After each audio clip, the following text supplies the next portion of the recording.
Hello everyone. Today I am going to give a brief introduction to ethical hacking, one of the most important areas of cybersecurity.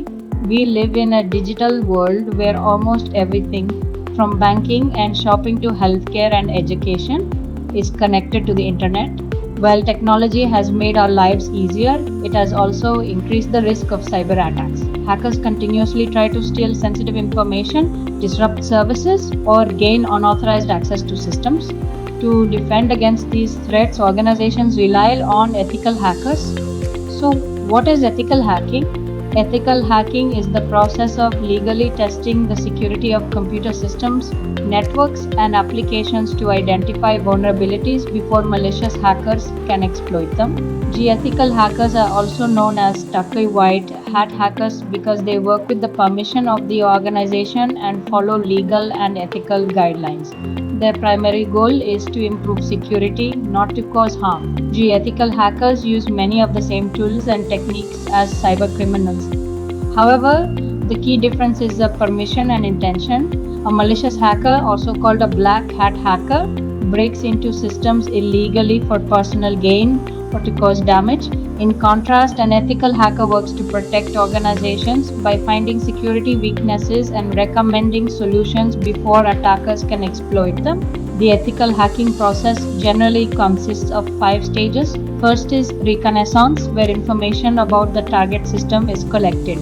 Second is AUCHE scanning, where open ports, running services, and potential vulnerabilities are identified. Third is gaining access, where the ethical hacker safely tests whether the discovered vulnerabilities can actually be exploited. Fourth is maintaining access, which helps evaluate how an attacker might remain inside a compromised system. Finally, in the fun reporting stage, the ethical hacker documents all findings and provides recommendations to fix the identified security issues. Ethical hacking has become essential across many industries. Banks use ethical hackers to protect customer financial data. Hospitals use them to secure patient records.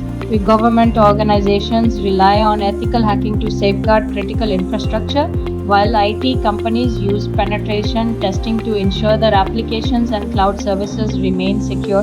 By identifying vulnerabilities early, organizations can prevent data breaches, financial losses, and damage to their reputation. To become an ethical hacker, one should have knowledge of computer networks, operating systems, programming languages, cybersecurity concepts, and common attack techniques. Practical experience with tools such as NumApp, Wireshark, Burp Suite, Metasploit, and Kali Linux is also valuable. Professional certifications like Certified Ethical Hacker C, aka ComTIE Security, and the Offensive Security Certified Professional as OSCPR are widely recognized in the cybersecurity industry. In conclusion, ethical hacking is not about breaking into systems illegally. It is about protecting digital assets by identifying and fixing security weaknesses before cyber criminals can exploit them. As cyber threats continue to grow, ethical hackers play a vital role in building a safer and more secure digital world. Thank you.